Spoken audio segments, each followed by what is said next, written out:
نماز کے دوران ہوا خارج ہونے سے کیا ہوتا ہے؟ کوئی بھی مولوی اس بارے میں بات کیوں نہیں کرتا؟ رسول اکرم صلی اللہ علیہ وسلم کے پاس ایک شخص آیا اور پوچھنے لگا، اے اللہ کے رسول صلی اللہ علیہ وسلم، آج میں پہلی جماعت میں تھا اور میرے پیچھے 3-4 صفیں مزید تھیں، اور تب نماز کے دوران میری ہوا خارج ہو گئی، میں نے اپنی نماز جاری رکھی۔ بسم اللہ الرحمن الرحیم۔ نماز کی بنیاد ایمان اور تقوی ہے، اور وضو اس کی روحانی تیاری۔ ہر مسلمان کے لیے یہ ضروری ہے کہ نماز سے پہلے وضو کو درست طریقے سے کیا جائے تاکہ نماز قبول ہو اور روح کو سکون ملے۔ وضو صرف پانی سے جسمانی صفائی نہیں بلکہ دل کی صفائی اور اللہ کے قریب ہونے کا ذریعہ ہے۔ وضو کرنے سے پہلے یہ دھیان رکھیں کہ ہاتھ، منہ، ناک، چہرہ اور پاؤں صاف ہوں اور پانی سے پوری طرح دھلیں۔ وضو کے دوران ارادہ کریں کہ آپ اللہ کے حضور پاکیزگی کے ساتھ کھڑے ہونے جا رہے ہیں۔ وضو کرتے وقت ہر اعضاء کو 3 بار دھوئیں اور نیت اور دھیان ہمیشہ اللہ کی جانب ہو۔ اگر کسی کو وضو کے دوران کوئی شک ہو تو اس کو درست کریں اور دوبارہ وضو کریں۔ وضو ٹوٹنے والے امور جیسے پیشاب، پاخانہ، بے ہوشی، خون آنا یا کچھ کھانے پینے سے پہلے وضو دوبارہ کریں۔ نماز کے وقت لباس اور جگہ کی پاکیزگی پر بھی توجہ دیں۔ لباس میں نجاست نہ ہو اور نماز کی جگہ صاف ہو تاکہ دل و دماغ سکون کے ساتھ عبادت میں لگیں۔ نماز کے دوران دل اور آنکھیں بھی عبادت میں شریک ہوں، صرف جسمانی حرکات پر محدود نہ رہیں۔ سجدے اور رکوع میں مکمل خشوع اور عاجزی کے ساتھ اللہ کی عبادت کریں۔ اگر وضو کے دوران پانی کی کمی ہو تو تھوڑے پانی سے وضو کریں اور احکام کے مطابق کریں۔ نماز کے دوران خیال رکھیں کہ کانوں اور ناک کے ذریعے یا آنکھوں کے ذریعے کوئی غیر ضروری توجہ نہ ہو۔ دل ہمیشہ اللہ کی طرف ہو۔ اگر کوئی شخص تھک یا بیمار ہو تو اپنی حالت کے مطابق نماز ادا کریں اور خشوع و خضوع برقرار رکھیں۔ وضو اور نماز کے دوران اپنے ارادے مضبوط رکھیں کہ آپ یہ عبادت اللہ کی خوشنودی کے لیے کر رہے ہیں۔ بچوں کو بھی وضو اور نماز کی اہمیت بتائیں تاکہ وہ چھوٹے سے ہی اس کی پابندی کریں۔ نماز کے دوران اذکار اور دعا پر دھیان دیں اور انہیں دل سے ادا کریں۔ لفظوں کے ساتھ دل بھی شامل ہو۔ نماز کے بعد وضو برقرار رکھنا بھی ثواب کا ذریعہ ہے اور رات کے وقت عبادت میں آسانی پیدا کرتا ہے۔ اگر کسی جگہ پانی دستیاب نہ ہو تو تیمم کا استعمال کریں اور احکام کے مطابق نماز ادا کریں۔ نماز کے دوران پاؤں، ہاتھ، چہرے کی حرکات کو صحیح رکھیں تاکہ سجدہ اور رکوع میں مکمل توجہ ہو۔ وضو کے بعد اپنے آپ کو پاکیزہ محسوس کریں، دل میں اللہ کا خوف اور محبت پیدا کریں اور دل کی نیت کو مضبوط کریں۔ نماز کے دوران وضو کا خیال رکھنا انتہائی ضروری ہے کیونکہ وضو نماز کی قبولیت کی بنیاد ہے۔ حضور صلی اللہ علیہ وسلم نے فرمایا کہ نماز کے وقت وضو کے بغیر کھڑے ہونا قبول نہیں ہوتا۔ چھوٹے چھوٹے مسائل جیسے ہچکچاہٹ، کھانسی یا ہوا خارج ہونا اکثر نماز میں دھیان بھٹانے کا سبب بنتے ہیں، اس لیے ان پر صبر اور احتیاط ضروری ہے۔ اگر نماز کے دوران کسی کو ہچکچاہٹ آئے تو سانس کو کنٹرول کریں اور دل کی توجہ اللہ کی جانب رکھیں۔ کھانسی یا چھینک آنے پر کوشش کریں کہ آواز کم سے کم ہو اور نماز کو توڑنے سے گریز کریں، کیونکہ حضور صلی اللہ علیہ وسلم نے فرمایا کہ نماز میں خشوع اور سکون ضروری ہے، مگر ضرورت پڑنے پر مختصر توقف جائز ہے۔ وضو کے دوران پانی کو ضائع نہ کریں اور اعضاء کو پوری طرح دھوئیں تاکہ چھوٹی چھوٹی نجاست یا دھول بھی وضو میں نہ رہ جائے۔ بعض اوقات ہوا خارج ہونے یا پیٹ میں گیس ہونے پر وضو ٹوٹ سکتا ہے، اس لیے نماز سے پہلے اور دوران نماز اپنے جسمانی حالات پر دھیان دیں۔ حضرت عائشہ رضی اللہ تعالیٰ عنہ کا واقعہ مشہور ہے کہ کبھی کبھار نماز کے دوران کوئی غیر ارادی مسئلہ پیش آتا تو وہ صبر سے نماز مکمل کرتی اور دوبارہ وضو کر لیتی۔ اسی طرح صحابہ کرام رضی اللہ عنہم نے ہمیشہ نماز کے دوران دل اور جسم دونوں کو پاکیزگی کے لیے تیار رکھا۔ نماز کے دوران آنکھوں کا دھیان بھی اہم ہے۔ نظر نیچے رکھی جائے تاکہ دل کی توجہ ٹوٹے نہ اور دل خشوع میں رہے۔ اگر کہیں نجاست کی کسی چیز سے وضو ٹوٹ جائے اور فوراً وضو دوبارہ کریں اور نماز دوبارہ شروع کریں، کیونکہ حضور صلی اللہ علیہ وسلم نے وضو کے صحیح طریقے پر زور دیا۔ بچے اور نئے سیکھنے والے افراد کو بھی ہچکچاہٹ، کھانسی یا دیگر چھوٹے مسائل کے دوران صبر کرنے کی تعلیم دی تاکہ وہ نماز میں مستقل مزاجی پیدا کریں۔ بعض اوقات نماز کے دوران تھوڑی دیر کے لیے توقف جائز ہے، لیکن کوشش کریں کہ دل کی توجہ اللہ کی عبادت سے نہ ہٹے۔ اگر کوئی شخص بیمار ہو یا جسم کمزور ہو تو آرام کے ساتھ نماز پڑھیں۔ سجدہ اور رکوع کی حرکات کو صحیح اور محفوظ رکھیں۔ وضو اور نماز کے دوران لباس کی صفائی پر بھی دھیان دیں، کیونکہ حضور صلی اللہ علیہ وسلم نے فرمایا کہ صاف لباس اور صاف جگہ پر نماز قبول ہوتی ہے۔ نماز کے دوران دل میں اللہ کا خوف اور محبت قائم رکھیں اور ہر حرکات میں خشوع پیدا کرنے کی کوشش کریں۔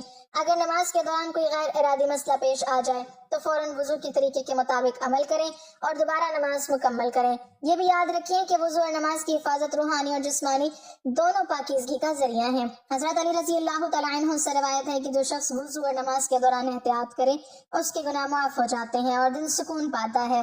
چھوٹے چھوٹے مسائل جیسے کھانسی، ہچکچاہٹ یا دیگر رکاوٹیں ہر مسلمان کے ساتھ آتی ہیں، مگر صبر، احتیاط اور صحیح طریقے سے عمل کرنے سے نماز ٹوٹتی نہیں۔ نماز کے دوران دل کی نیت اور ارادہ ہمیشہ مضبوط رکھیں، کیونکہ یہ اللہ کے حضور کی اصلی عبادت ہے۔ روزانہ نماز کے دوران وضو اور خشوع پر عمل کرنے سے دل میں اللہ کی محبت بڑھتی ہے اور انسان ہر مشکل کے باوجود سکون پاتا ہے۔ نماز کے دوران ہوا خارش ہونا کا واقعہ ایک عام انسانی مسئلہ ہے اور اس کا اثر وضو اور نماز کی قبولیت پر پڑتا ہے، کیونکہ اسلام میں وضو کی شرائط بہت واضح ہیں اور جو چیز وضو کو توڑتی ہے اس کے بعد نماز کو دوبارہ شروع کرنا ضروری ہے۔ اگر نماز کے دوران یہ مسئلہ پیش آئے تو سب سے پہلے نماز روکیں اور دل و دماغ کو سکون دے کر دوبارہ وضو کریں۔ یہ عمل خشوع اور توجہ کے ساتھ کریں تاکہ عبادت میں دل شامل ہو۔ اس بات کو یاد رکھیں کہ ہر مسلمان کے ساتھ یہ انسانی مسئلہ کبھی نہ کبھی پیش آتا ہے۔ حدیث میں آتا ہے کہ حضرت علی رضی اللہ تعالیٰ عنہ فرماتے ہیں کہ جو شخص نماز کے دوران نجاست یا ہوا خارج ہونے کی وجہ سے وضو ٹوٹ جانے کے بعد نماز ادا کرے وہ نماز قبول نہیں ہوتی، اس لیے فوراً وضو کر کے نماز دوبارہ شروع کرنا ضروری ہے۔ اس دوران جلد بازی یا اضطراب سے بچیں اور دل کی نیت اللہ کے حضور خالص رکھیں۔ نماز کے دوران اگر ہچکچاہٹ آئے تو سانس کو قابو میں رکھیں اور دل کی توجہ اللہ کی عبادت میں مرکوز رکھیں۔ کھانسی یا چھینک آنے پر کوشش کریں کہ آواز کم سے کم ہو اور دل کی خشوع برقرار رہے۔ حضور صلی اللہ علیہ وسلم نے فرمایا کہ نماز میں خشوع و سکون ضروری ہے، ضرورت پڑنے پر مختصر توقف جائز ہے، اس لیے خوف یا شرمندگی کی بجائے صبر سے نماز جاری رکھیں۔ وضو کے دوران پانی کو ضائع نہ کریں اور اعضاء کو پوری طرح دھوئیں تاکہ چھوٹی چھوٹی نجاست یا دھول بھی وضو میں نہ رہ جائے۔ بعض اوقات بیماری یا جسمانی کمزوری کی وجہ سے نماز کے دوران غیر ارادی مسائل آ سکتے ہیں تو آرام کے ساتھ سجدہ اور رکوع کو مکمل کریں، دل میں خشوع اور عاجزی قائم رکھیں۔ بچوں اور نئے سیکھنے والے افراد کو یہ بھی تعلیم دیں کہ نماز کے دوران کسی بھی غیر ارادی مسئلے کی صورت میں فوراً وضو کر کے نماز دوبارہ شروع کریں تاکہ نماز اور وضو دونوں کی حرمت برقرار رہے۔ اگر بار بار ہوا خارج ہونے یا دیگر غیر ارادی مسائل پیش آتے ہیں تو کھانے پینے، طبیعت اور وقت کی حالت پر دھیان دیں تاکہ یہ کم سے کم ہو۔ نماز کے دوران آنکھیں اور دل بھی عبادت میں شامل ہوں، نظر نیچے رکھی جائے تاکہ توجہ ٹوٹے نہ اور دل خشوع میں رہے۔ لباس اور جگہ کی صفائی بھی ضروری ہے کیونکہ حضور صلی اللہ علیہ وسلم نے فرمایا کہ صاف لباس اور صاف جگہ پر نماز قبول ہوتی ہے۔ نماز کے دوران دل کی نیت اور ارادہ مضبوط رکھیں اور ہر حرکت میں خشوع پیدا کرنے کی کوشش کریں۔ روزانہ وضو اور نماز کی حفاظت کرنے سے دل میں اللہ کی محبت بڑھتی ہے اور انسان ہر مشکل کے باوجود سکون پاتا ہے۔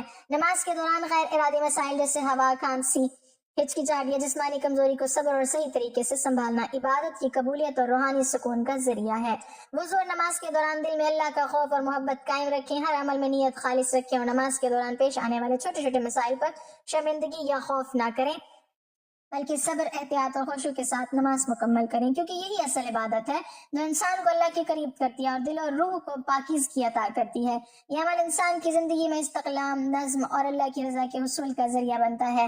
نماز میں اگر ہوا خارج ہو جائے تو یہ وضو کو فوراً توڑ دیتی ہے اور اس کے بعد نماز جاری نہیں رکھی جا سکتی، کیونکہ وضو کے بغیر نماز قبول نہیں ہوتی۔ اس لیے سب سے پہلے ضروری ہے کہ فوری طور پر نماز روکیں اور دل و دماغ کو سکون دے کر وضو دوبارہ کریں۔ یہ عمل خشوع کے ساتھ کریں تاکہ عبادت کی روح برقرار رہے۔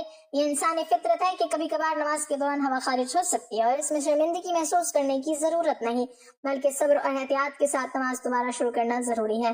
حضور صلی اللہ علیہ وسلم نے اس سلسلے میں فرمایا کہ جب کسی کو شک ہو تو نماز نہ چھوڑے جب تک وہ آواز نہ سنے یا بدبو نہ پائے، یعنی یقین نہ ہونے تک نماز جاری رکھی جائے۔ صرف شک کی وجہ سے نماز ترک کرنا یا اضطراب کرنا درست نہیں، اس سے خشوع متاثر ہو سکتا ہے۔ بچوں اور نئے سیکھنے والے افراد کو بھی یہ بات سکھائیں کہ نماز کے دوران ہوا خارج ہونے کی صورت میں فوراً وضو کرے اور نماز دوبارہ شروع کرے تاکہ نماز اور وضو دونوں کی حرمت برقرار رہے۔ اگر کسی کو بار بار یہ مسئلہ پیش آتا ہے تو کھانے پینے، جسمانی حالت اور وقت کی ترتیب کا خیال رکھیں تاکہ غیر ارادی مسائل کم ہو۔ نماز کے دوران آنکھیں نیچے رکھی جائیں تاکہ دل کی توجہ اللہ کی طرف مرکوز رہے اور خشوع برقرار رہے۔ لباس اور جگہ کی صفائی پر بھی دھیان دیں کیونکہ صاف جگہ اور لباس پر نماز زیادہ قبول ہوتی ہے۔ نماز کے دوران دل کی نیت اور ارادہ مضبوط رکھیں اور ہر حرکت میں خشوع پیدا کرنے کی کوشش کریں۔ وضو اور نماز کی حفاظت روحانی اور جسمانی پاکیزگی کا ذریعہ ہے۔ نماز کے دوران ہوا خارج ہونے کے بعد فوراً وضو کر کے نماز دوبارہ شروع کرنا انسان کو اللہ کے قریب کرتا ہے اور دل اور روح کو سکون عطا کرتا ہے۔ یہ بھی یاد رکھیں کہ نماز کے دوران ہوا خارج یا دیگر غیر ارادی مسائل پر شرمندگی یا خوف محسوس نہ کیا جائے بلکہ صبر، احتیاط اور خشوع کے ساتھ نماز مکمل کریں۔ یہی اصل تعلیم ہے جو انسان کو نماز اور وضو کے ذریعے پاکیزگی اور اللہ کے قرب کا ذریعہ فراہم کرتی ہے۔ نماز میں ہوا خارج ہونے کے بعد صبر، احتیاط اور خشوع کے ساتھ عمل کرنے سے دل و دماغ سکون پاتے ہیں اور عبادت کی روح برقرار رہتی ہے۔ اگر نماز میں یقین کے ساتھ محسوس ہو کہ ہوا خارج ہو گیا تو وضو ٹوٹ جاتا ہے اور نماز کو دوبارہ شروع کرنا واجب ہے، لیکن اگر صرف اندر محسوس ہو لیکن کوئی آواز یا بدبو نہ ہو تو یہ شک ہے۔ اور ایسی صورت میں نماز جاری رکھنا افضل ہے، کیونکہ اصول فقہ کے مطابق شک عبادت میں دخل نہیں دیتا۔ نماز کے دوران غیر ارادی مسائل جیسے ہچکچاہٹ، کھانسی یا جسمانی کمزوری کو صبر اور صحیح طریقے سے سنبھالنا عبادت کی قبولیت اور روحانی سکون کا ذریعہ ہے۔ نماز کے دوران دل کی نیت اور ارادہ خالص رکھیں، ہر عمل میں خشوع قائم رکھیں۔ نماز کے دوران اللہ کی محبت اور خوف کو دل میں قائم رکھیں، جلد بازی یا اضطراب سے بچیں، اور ہر غیر ارادی مسئلے کے بعد فوراً وضو کر کے نماز دوبارہ شروع کریں تاکہ عبادت قبول ہو اور دل اور روح پاکیزگی حاصل کرے۔ یہی نماز کی حقیقی اہمیت اور اصل مقصد ہے، اور یہی تعلیمات رسول اللہ صلی اللہ علیہ وسلم نے اپنی احادیث میں واضح فرمائی ہیں۔ اور ہر مسلمان کے لیے یہ ضروری ہے کہ وہ نماز کے دوران احتیاط، صبر، خشوع اور توجہ کے ساتھ عمل کرے تاکہ ہر حالت میں عبادت درست اور مکمل ہو۔ نماز اور وضو کے اصول بچوں کو چھوٹی عمر سے سکھانا ضروری ہے تاکہ وہ نماز کو صحیح طریقے سے ادا کرنے کی عادت ڈالیں۔ بچوں کو بتایا جائے کہ وہ وضو صرف پانی سے جسم دھونا نہیں بلکہ دل کی پاکیزگی اور اللہ کی عبادت کی تیاری ہے۔ بچوں کو ہاتھ، منہ، ناک، چہرہ اور پاؤں دھونے کا طریقہ سکھائیں اور ہر اعضاء پر دھیان مرکوز کرنے کی تربیت دیں۔ نماز کے دوران بچوں کو خشوع و عاجزی کے ساتھ کھڑے ہونے کی ہدایت دیں۔ بیماری یا کمزوری کی حالت میں بھی نماز ادا کرنا اہم ہے۔ بیمار یا کمزور شخص آرام کے ساتھ رکوع اور سجدہ کرے اور دل میں خشوع قائم رکھے۔ اگر مکمل جسم حرکت نہ کر سکے تو بیٹھ کر یا لیٹ کر نماز ادا کریں۔ سفر میں نماز کے احکام بھی آسان ہے۔ سفر کے دوران نماز قصر کی جاتی ہے تاکہ عبادت میں رکاوٹ نہ آئے اور دل و دماغ سکون کے ساتھ اللہ کی عبادت میں لگے۔ وضو کے دوران پانی کی کمی ہو تو تیمم کا استعمال جائز ہے۔ تیمم کی صورت میں دل بھی ارادہ اور خشوع لازمی ہے۔ بچوں اور بڑوں کو بتایا جائے کہ نماز کے دوران اگر کسی غیر ارادی مسئلے جیسے ہوا خارج، کھانسی، ہچکچاہٹ یا جسمانی کمزوری پیش آئے تو صبر و احتیاط کے ساتھ نماز مکمل کریں اور ضرورت پڑنے پر فوراً وضو کر کے دوبارہ نماز شروع کریں۔ نماز کے دوران دل کی توجہ ہمیشہ اللہ کی جانب ہو، نظر نیچے رکھیں تاکہ دل کی توجہ ٹوٹے نہ۔ لباس اور جگہ کی صفائی پر دھیان دیں کیونکہ یہ نماز کی قبولیت میں مددگار ہے۔ نماز کے دوران دل کی نیت مضبوط رکھیں اور ہر حرکت میں خشوع پیدا کریں۔ بچوں کو یہ بھی سکھائیں کہ نماز کے دوران کوئی شرمندگی یا خوف محسوس نہ کریں اگر غیر ارادی مسئلہ پیش آئے، بلکہ صبر کے ساتھ وضو تجدید کر کے عبادت جاری رکھیں۔ بیماری، کمزوری یا سفر کی حالت میں نماز کے لیے آسانیاں دینا اسلام کی رحمت ہے تاکہ ہر شخص عبادت کے اہل ہو۔ نماز کے دوران آواز یا حرکت کی زیادتی سے بچیں، دل و دماغ سکون کے ساتھ اللہ کی عبادت میں شامل رہے۔ وضو اور نماز کی حفاظت روحانی پاکیزگی کا ذریعہ ہے، اور بچوں کو یہ بھی سمجھائیں کہ ہر غیر ارادی مسئلے کے بعد فوراً وضو کر کے نماز دوبارہ شروع کریں تاکہ عبادت مکمل اور قبول ہو۔ نماز کے دوران خشوع، توجہ، صبر اور دل کی نیت کو مضبوط رکھیں، جلد بازی یا اضطراب سے بچیں اور ہر حرکت میں اللہ کی رضا کو مد نظر رکھیں۔ یہی اصل تعلیم ہے جو رسول اللہ صلی اللہ علیہ وسلم نے اپنی احادیث میں دی۔ یہ بچوں اور بڑوں دونوں کے لیے رہنمائی ہے تاکہ ہر حالت میں نماز ادا کی جائے اور روحانی سکون حاصل ہو۔ سفر، بیماری یا غیر ارادی مسائل میں آسانی کے باوجود دل کی نیت اور خشوع برقرار رہے۔ ہر عمل میں پاکیزگی، صبر اور احتیاط کو شامل کرے تاکہ عبادت قبول ہو اور دل اور روح اللہ کے قریب ہو۔ اسی طرح نماز کے تمام ارکان اور وضو کے تمام اعضاء پر دھیان رکھنا عبادت کی قبولیت اور روحانی سکون کا ذریعہ ہے۔ بچوں کو چھوٹی عمر سے نماز کے آداب سکھانے سے وہ زندگی بھر اس عبادت کی پابندی اور خشوع اختیار کرتے ہیں۔ بیماری اور کمزوری میں نماز کی سہولتیں استعمال کرنا اللہ کی عنایت ہے تاکہ ہر مسلمان عبادت کا اہل ہو اور دل میں اللہ کی محبت اور خوف قائم رہے۔ اللہ تعالیٰ عمل کی توفیق عطا فرمائے، آمین۔ ناظرین، کمنٹ باکس میں اللہ تعالیٰ کے 99 ناموں میں سے ایک نام ضرور ٹائپ کریں۔